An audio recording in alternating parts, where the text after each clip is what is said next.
Hi friends, welcome. Bharathi Kannamma இன்னைக்கு எபிசோடுக்கான சின்ன ரிவ்யூ பார்க்கலாம்.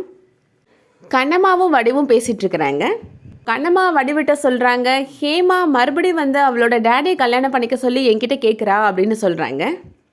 இந்த விஷயத்தை பற்றி ஏற்கனவே நீ என்கிட்ட சொல்லிட்டையே அப்படின்னு வடிவு சொல்கிறாங்க. இந்த விஷயம் இன்றைக்கி அவளோட டீச்சர் வரைக்கும் போயிடுச்சு அப்படின்னு சொல்கிறாங்க கண்ணம்மா.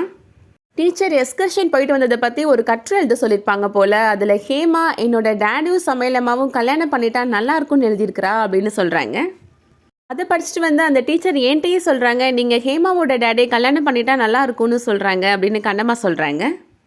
ஹேமா அவளோட டேடிகிட்ட போய் சமையலம்மாவை நீங்கள் கல்யாணம் பண்ணிக்கோங்க அப்படின்னு சொன்னால் அவர் என்ன தான் தப்பாக நினைப்பாரு அப்படின்னு சொல்கிறாங்க. நான் தான் ஹேமாவை தூண்டி விட்டு இப்படிலாம் பேச வைக்கிறேன் அப்படின்னு நினைப்பாங்க. அதுக்கப்புறமா ஹேமா மேலேயும் லக்ஷ்மி மேலேயும் அவர் கோவப்படுவார் அப்படின்னு சொல்கிறாங்க. ஹேமாவை ஏன்ட்ட பழக விட மாட்டார், லக்ஷ்மிகிட்ட இருந்தும் விலகி போயிடுவார். குழந்தைகளுக்கு எங்கள் 2 பேர் கூட சேர்ந்து இருக்கிறது ரொம்ப பிடிச்சிருக்கு, அந்த சின்ன சந்தோஷம் கூட அவங்களுக்கு கெட்டு போயிடக்கூடாது அப்படின்னு நினைக்கிறாங்க. எல்லாம் எதுவும் நடக்காது, எல்லாமே நல்லதாக நடக்கும் அப்படின்னு வடிவ ஆறுதல் சொல்கிறாங்க. அடுத்ததாக வெண்பா வீட்டில் நடக்கிறத காமிக்கிறாங்க. வெண்பாவுக்கு வழக்கம் போல் ஒருத்தவங்க கால் பண்ணுறாங்க. அதை பார்த்த உடனே யார்கிட்டேருந்து கால் வரக்கூடாதுன்னு நினச்சேனோ இவங்ககிட்டேருந்தே கால் வருதே அப்படின்னு டென்ஷன் ஆகுறாங்க வெண்பா.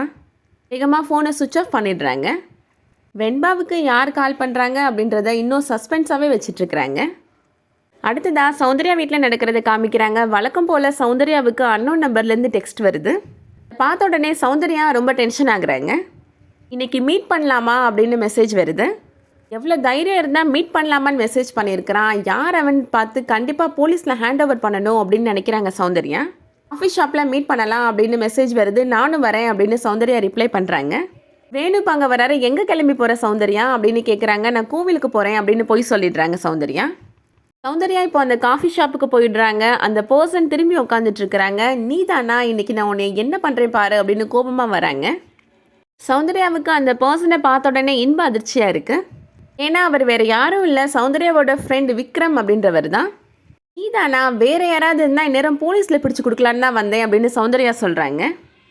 இன்னும் இந்த கோபமும் கெத்தும் உன்னை விட்டு போல சௌந்தர்யா, இன்னும் மாசாத்தான் இருக்கிற அப்படின்னு சொல்கிறார் அவர். இங்கே வரேன்னு வேணுட்ட சொல்லிட்டு வந்தையா அப்படின்னு விக்ரம் கேட்குறாரு. அவள் கோவிலுக்கு போகிறேன்னு போய் சொல்லிட்டு வந்திருக்கிறா அப்படின்னு சொல்கிறாரு வேணு. இப்போ அங்கே வந்துடுறாரு. இப்போ தான் புரியுது, இது எல்லாம் உங்கள் 2 பேரோட பிளான் தானா அப்படின்னு சௌந்தர்யா கேட்குறாங்க. நீங்கள் 2 பேரும் இன்னும் மாறவே இல்லை அப்படின்னு சௌந்தர்யா சொல்கிறாங்க. உன்னோட ஒய்ஃபு குழந்தைங்க எல்லாரையும் கூப்பிட்டுட்டு கண்டிப்பாக நம்ம வீட்டுக்கு வரணும் அப்படின்னு சொல்கிறாங்க. ஒய்ஃபு குழந்தைக்கெலாம் நான் எங்கே போகிறது, நான் இன்னும் கல்யாணமே பண்ணலையே அப்படின்னு அவர் சொல்கிறாரு.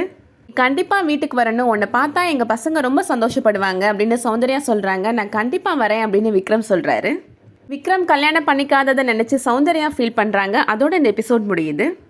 இன்றைக்கி எபிசோட் பிடிச்சிருந்துச்சுன்னா லைக் பண்ணிக்கோங்க. சீரியல் அப்டேட்ஸ்க்கு நம்ம சேனலை சப்ஸ்கிரைப் பண்ணிக்கோங்க. தேங்க்யூ.